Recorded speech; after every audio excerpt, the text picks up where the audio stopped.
So when we say honey crystallizes, instantly they don't believe it. But really, honey crystallizes is a natural process of honey. That's how honey preserves, aside from its high antimicrobial properties. Actually, baliktad nga po ang honey na hindi mag-crystallize, ang fake. Kasi nga po, honey, natural process niya ang crystallization po. I'm Cruzaldo, Bignain. You can just call me Zach. I own Nectar Knights Apiary. Here, we're actually a group of beekeepers working with each other with a common goal, common passion, and hopefully do something good in the future. Bukod sa it's really nature, nakita ko yung akin personally, nakita ko yung purpose that I would be helping out in the environment because of pollination, helping farmers also at the same time connecting it with the issue of productivity. Ang mga farmers gusto nila marami silang harvest.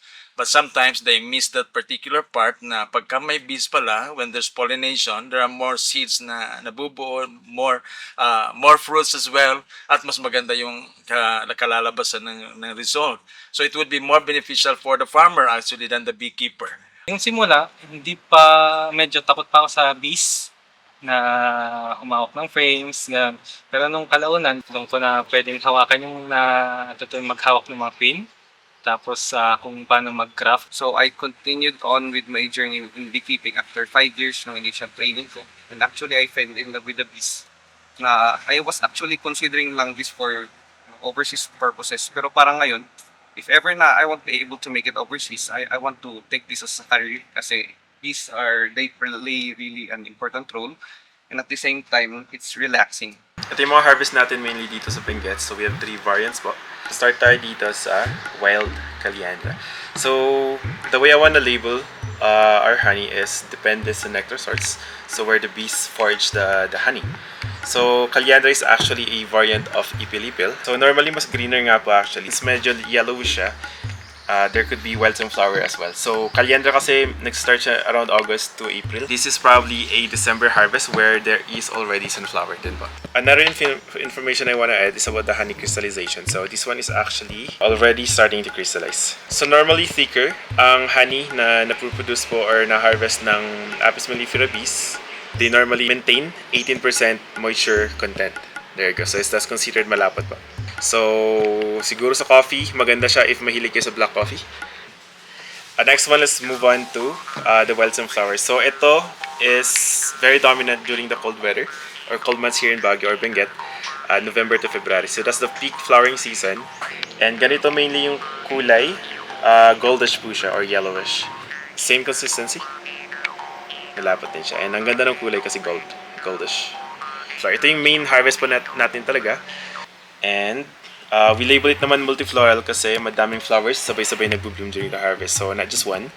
So this one is a post-sunflower season harvest. So meaning population ng sunflower starting to decline. Wala nang dominant na flower. Hati na yung pinupuntahan ng mga bees na flowers. So different nectar. So since it's the same bee, same consistency din po siya. So magiging mas malabnaw lang siya if ever hindi natin siya na-harvest ng hinog. The bees forage, pagbalik nila sa colonies or sa hive, pinagpapasahan po ng bees through a process called tropalaxis. Using their tongue, we call it proboscis. So pinagpapasahan nila ng 7 times before storing it to the combs or the honeycombs. And pag open pa siya, that's still nectar. So they will actually thicken it. Pag thick na siya, nakuha na nila yung gusto nilang moisture content, they will seal it. So that's what we call hinog na honey. So that's ready to harvest.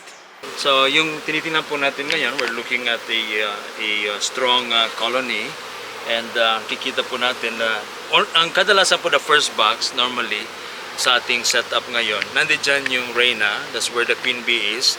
So the whole thing here ay ginagamit niyang brooding area. That's why we call it the brood box. When we say brood box, that's where the brood comb, doon po nangingitlog yung queen. Kaya yung nakikita nyo ngayon dito ay puro young bees with eggs, larvae on it. Now, those are all the young bees. We have seen earlier the queen. She's filling it up with the next generation of bees. Para tuloy-tuloy po, may tinatawag na spontaneous generation. Okay? So, above naman po nito, or if you look at the anatomy noong pong frame, you can see here, dito sa gilid, because of the nectar flow that's coming in, ito na yung honey part. And this part here sa gitna na nakita natin, that's where the young newbies would be eventually coming out 21 days after. they have been laid as an egg.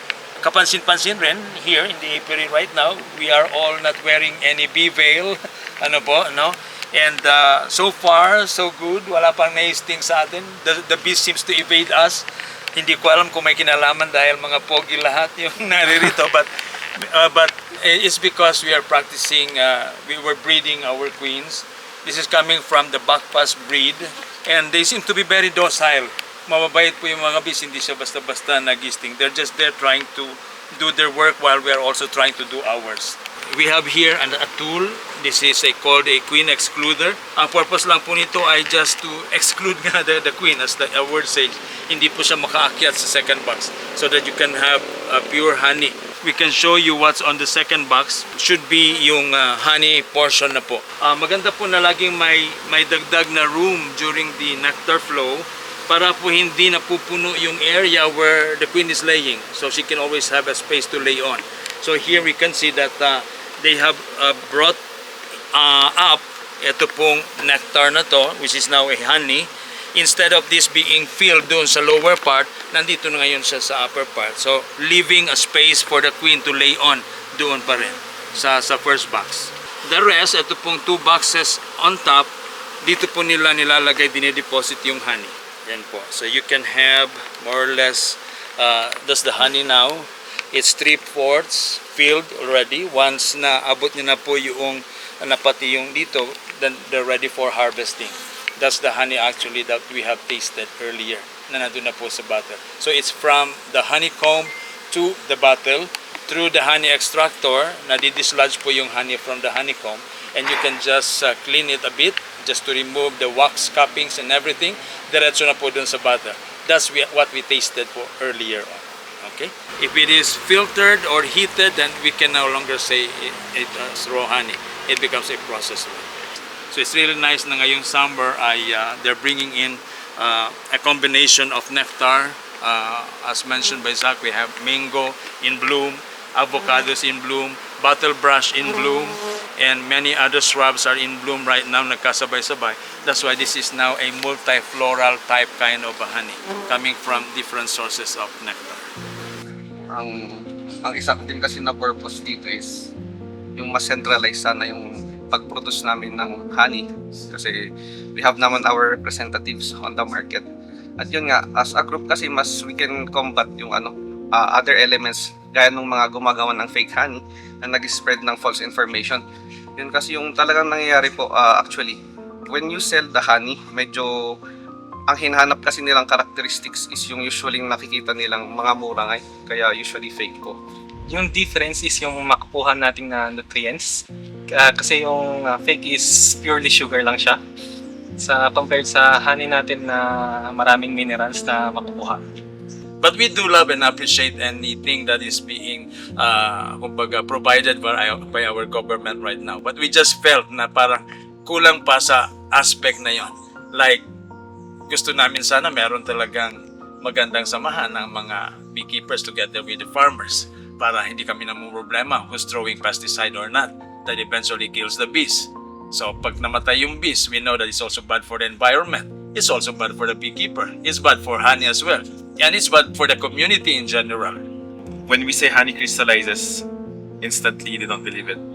But really, honey crystallizes is a natural process of honey. That's how honey preserves, aside from its high antimicrobial properties. So, actually, baliktad nga po ang honey na hindi mag-crystallize, ang fake. Kasi nga po, honey, natural process niya ang crystallization po.